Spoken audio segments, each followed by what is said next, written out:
Renungan jiwa. Sallu ala nabi. Bismillahirrahmanirrahim. Assalamualaikum warahmatullahi wabarakatuh. Subhanallah wa bihamdi, subhanallahil azim.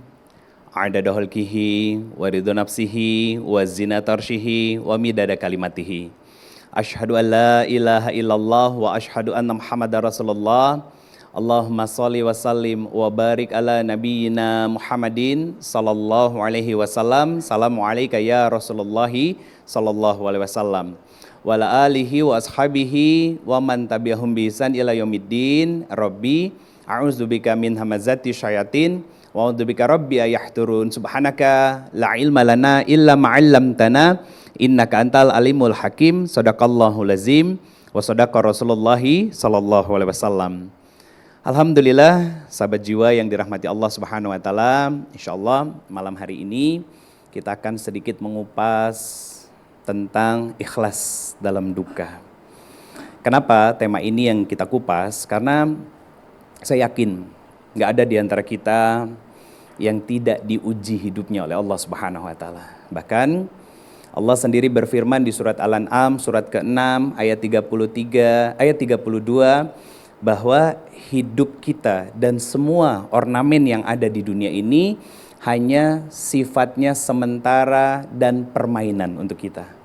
Artinya gak abadi. Bahkan di ayat yang lain Allah mengatakan walal akhiratu khairul laka minal ula.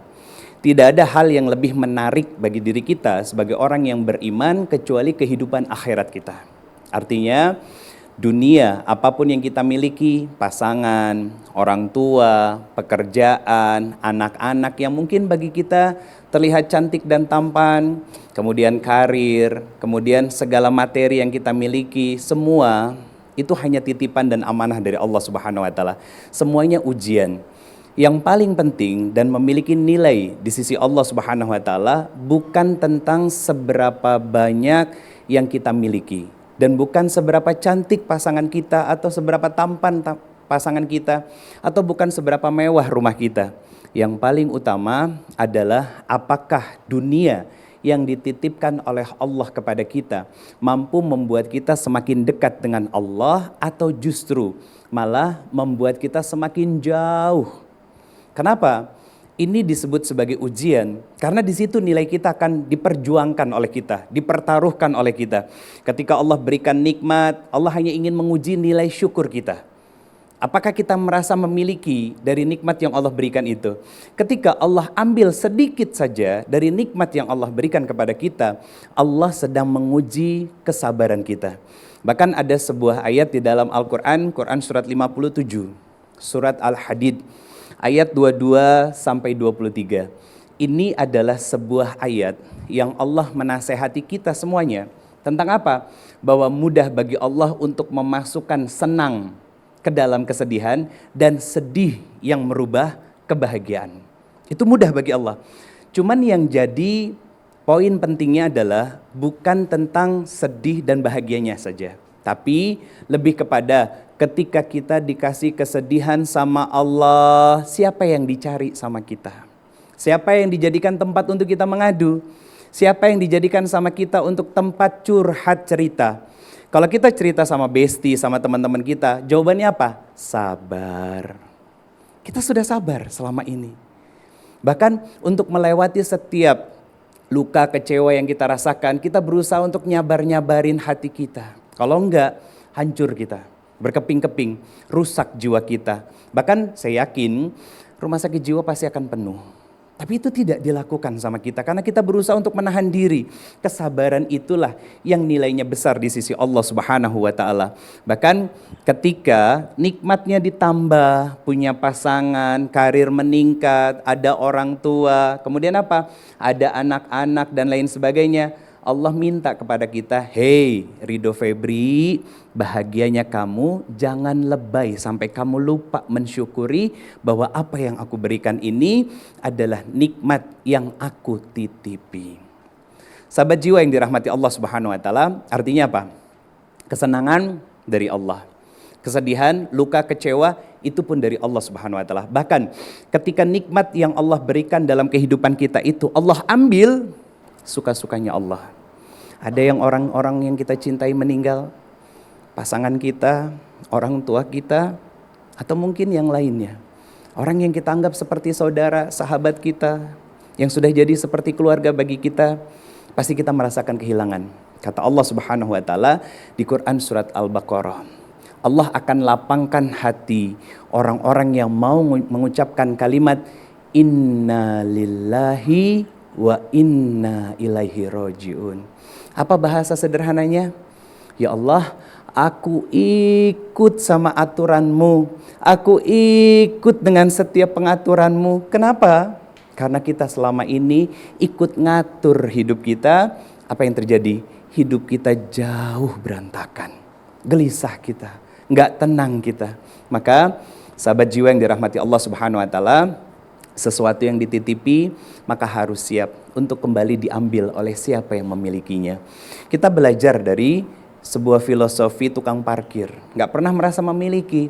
Mau yang parkirnya kendaraan roda 3 seperti bajai, mau mobil murah atau mewah. Kenapa? Ketika yang punyanya itu ngambil, mereka nggak sedih. Jangan diambil, itu punya saya. Harapannya, tentu ini menjadi sebuah kesadaran kita bersama bahwa kita hidup di dunia ini semuanya pasti akan diuji. Apakah itu ujian kesenangan untuk melatih kelapangan kita? Apakah itu ujian kesempitan ketika kenikmatan itu sedikit saja diambil sama Allah Subhanahu wa taala? Allah hanya ingin melatih satu nilai yang istimewa di dalam diri kita, yaitu kesabaran di dalam jiwa kita. Sahabat jiwa yang dirahmati Allah Subhanahu wa taala, alhamdulillah sudah hadir di tengah-tengah kita semuanya salah seorang yang dulu saya ngefans betul dan sangat luar biasa. Beliau punya kisah luar biasa hidupnya. Ada Mas Ikang Fauzi di tengah-tengah kita. Ayo Mas, silakan naik ke atas menemani saya. Terima kasih. Assalamualaikum Mas, sehat Mas? Waalaikumsalam warahmatullahi wabarakatuh. Silakan, ayo duduk. Siap. Sahabat jiwa semua yang dirahmati Allah Subhanahu wa taala, sebelum saya ngorek lebih dalam dari kisah yang luar biasa, perjuangan, perjalanan hidup dari Mas Ikang Fauzi, kita simak dulu tayangan berikut ini.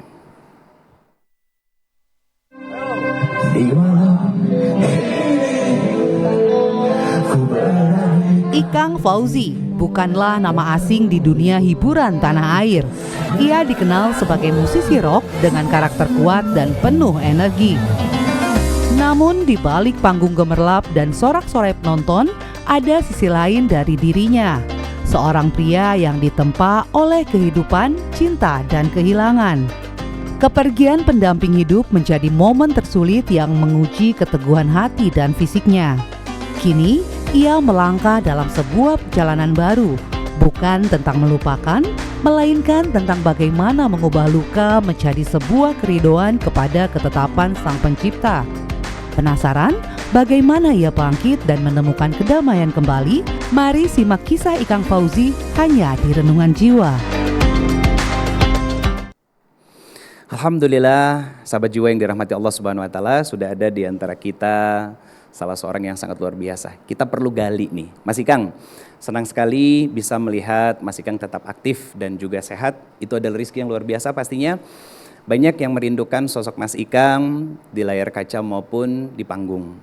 Kalau boleh tahu, aktivitas apa sekarang yang paling banyak menyita waktu Mas Ikang? Ya, alhamdulillah, bermula dari seorang artis ya. Dari pencipta lagu menjadi seorang penyanyi, pemain film. Udah gitu saya punya bisnis. Alhamdulillah. Ya, alhamdulillah. Bisnis aku di real estate. Oh, real estate. Tapi sekarang ini alhamdulillah bisnis saya udah di running sama profesional. Jadi aku nggak day to day lagi. Iya. Dan sekarang aku lebih banyak lagi kembali ngisi itu, ngamen. Oh, Masya Allah. Aktif show, lagi. bikin produksi lagu yang baru, ya, ada siap. beberapa yang baru. Terakhir ada main film juga. Dengar-dengar Mas Ikang punya karya terbaru nih Iya. di musik ya. Apa perbedaannya dengan karya-karya Mas yang sebelumnya? Iya, jadi aku pengen jadi orang yang apa ya, sesuai berkembang dengan apa yang Allah telah berikan sama aku ya. Karena aku ngerasa hidup aku tuh luar biasa ya. Allah mudahkan, Allah bahagiakan dan sebagainya.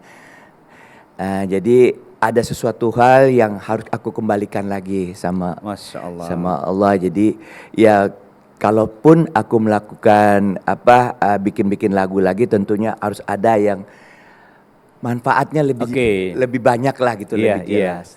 Terakhir tuh aku bikin lagu judulnya Budak Iblis. Budak Iblis. Iya, serem ya. Budak Agak Iblis. horor banget ini judulnya. Iya. Bisa Jadi, ceritain sedikit Mas?